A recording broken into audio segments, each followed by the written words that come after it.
You are listening to the ERICADE Radio Network. Good evening, and welcome to another hour of Amiga retro music. And another hour of, Amiga Flashback. Today we're doing nothing special. A little bit of memories, some banter, and I will tell you exactly how weird you look when you try to wear a face mask.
A little bit of memories.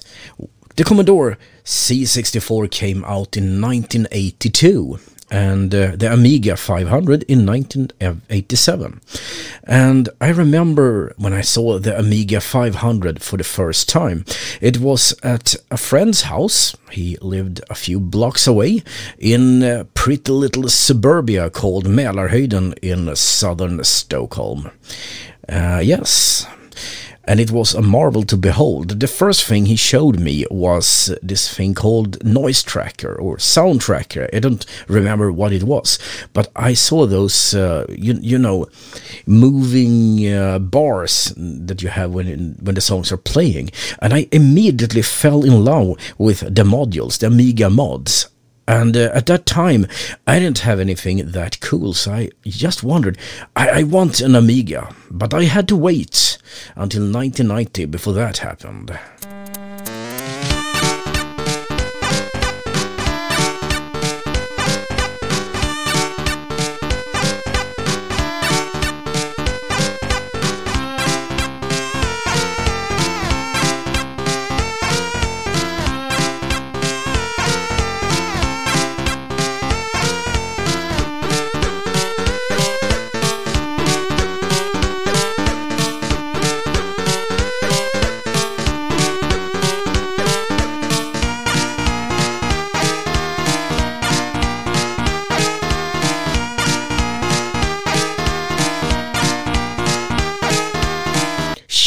Or a basker. I think that's some kind of Scandinavian.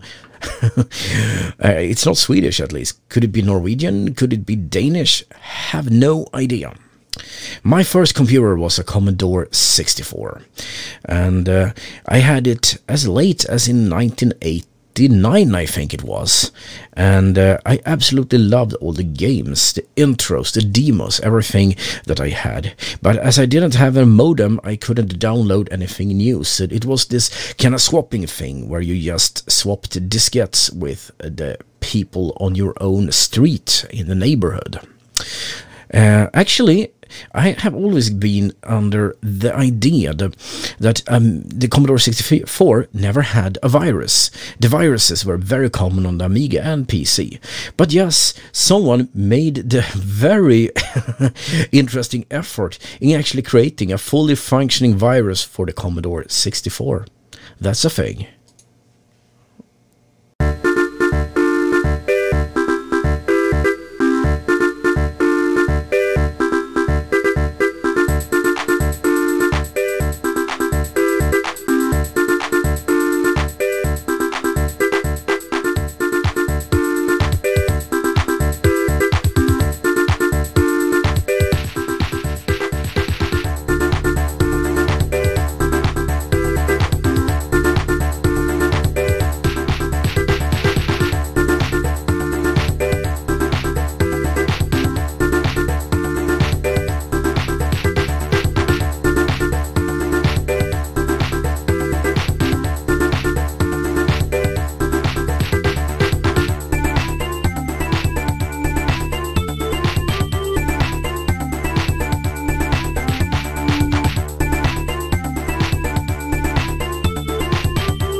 full disco mode here on the Amiga station, the only real true blue Amiga station in the world.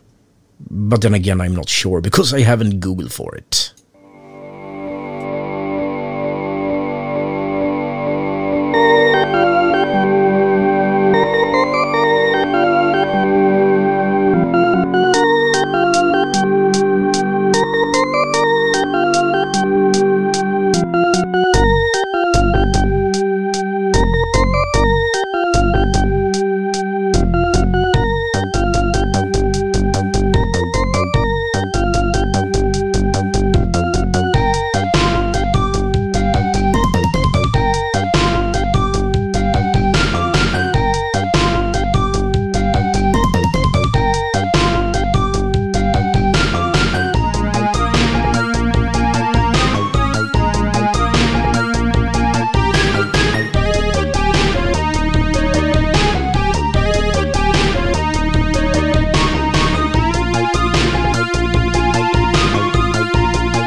Christmas 1990. Well, that was when I got the Amiga 500, my first really real computer. The C64, it was a cool machine, but the Amiga, it was something else. You could do a whole lot more with it. So I spent my first Christmas flying flight simulators, and for the first time in my life getting acquainted with something such as a Windows system. Not Windows, of course, but, well, Workbench 1.3. And this Amiga still stands on my table in my living room. Still works, I have, you know.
June 1. 1994. Yeah, I was sitting in the living room of a friend of mine. His name was Niklas Sjögren. He was actually one of the principal members of ERICADE. You know, that demo group we spoke about a few days ago in one of the podcasts. Well, at any rate, I had my Amiga 500 with me and the hard drive with my BBS. I had disconnected it because I wanted to have something to play games and demos on. He had his own BBS called Seagreen BBS, and I asked him, hey, can I disconnect your BBS and connect mine? So what I actually did was that I plugged in my system and everybody came to my BBS, which led to a number of memorable moments when a user wondered, what? Has this BBS changed name? Yeah, we also got a few users actually finding my BBS that way, so it wasn't half bad.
Sidvoyage, and I'm searching for some good comments here. Send me an email at radio@ericade.net and tell me what you like those podcasts. Do I speak too much, too little, too seldom, or whatever? Just tell me, I like to know.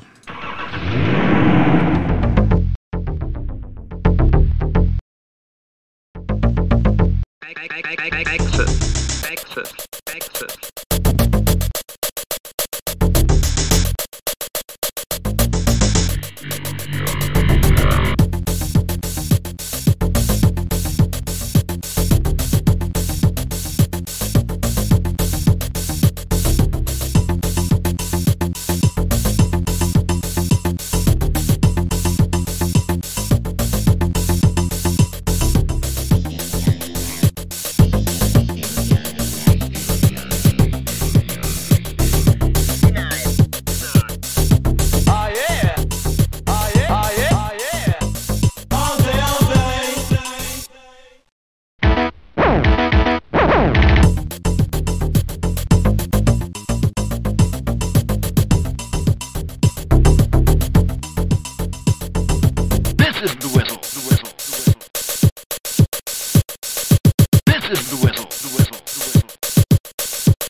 I believe that Spike Jonze would have been a marvelous Amiga module artist.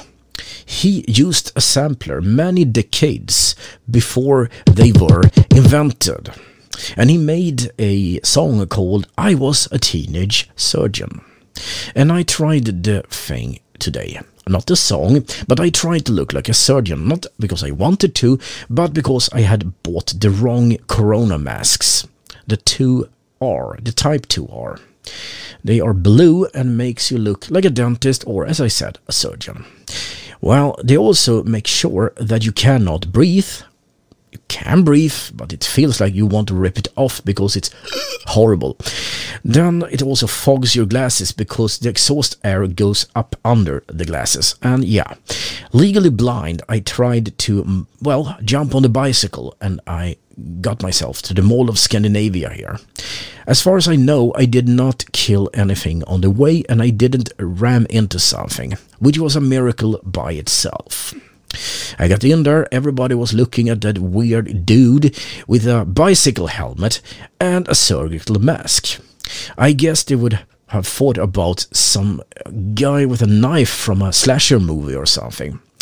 But I got home and now I know one thing. There are better ways to protect yourself from the corona.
and core, but a DECORE anyway. That's the name of the song. We're continuing with a FIRECRK, but we're a few weeks away from that anyway.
I don't talk much about Atari on this station, probably because this is an Amiga podcast and an Amiga station.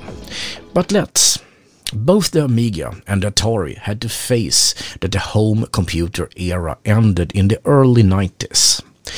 So that was the end. But whereas Commodore tried the CD32 and the Amiga 1200, Atari had another ace up its sleeve. The Atari Falcon. This one was a 6830 based machine and an Amiga 1200 killer. Well, I have actually looked at the specifications, and while it is clear that the Falcon had a 16-bit audio card as opposed to the Amiga Pola 8-bit, and it also was a bit faster with the 6830 CPU. By and large, I would say the Amiga 1200 was the winner here. Mainly because the graphics were better on the Amiga, and Atari only developed and sold 60,000 Falcons before they actually closed shop and started doing other things. But the Falcon is an interesting bird, if I may say so, and a very odd computer. In some ways, maybe as odd as Commodore's infamous Commodore 65.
Asparagus, that's the name of the song.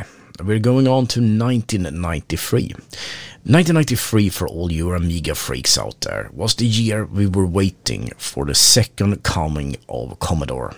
A thing that never happened. We hoped and we said the Amiga is going to be alright. It's all gonna be alright. The Commodore comes back. It's just a setback. But you know yourself, that was not the case.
The ERICADE Radio Network remembers the Commodore Amiga. Yeah, we sure do. But we also remember there's a time for everything.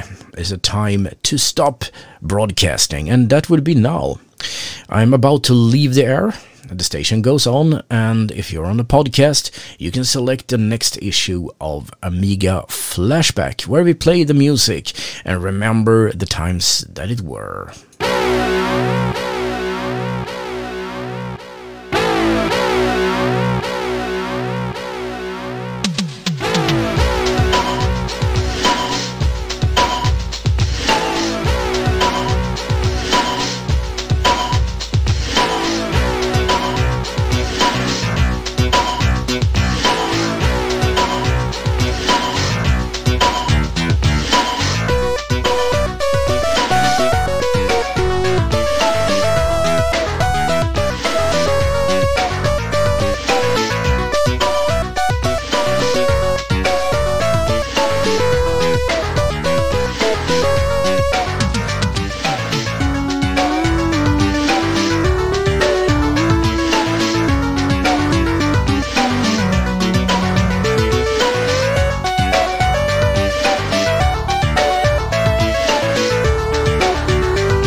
Daemon signing off here.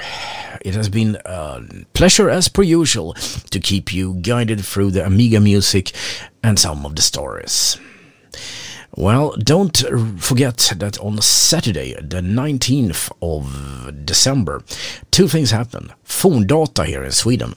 Go to www.fondata.org, or why not? In the evening, listen to the ERICADE Radio Network Christmas special at 9 p.m. CET. Or you can do both at the same time. This is the ERICADE Radio Network. Want to experience a bit of the past? Like a Swedish BBS? Point your browser to radio.ericade.net/BBS to see how. Welcome to the ERICADE Radio Network. Stay a while, stay forever.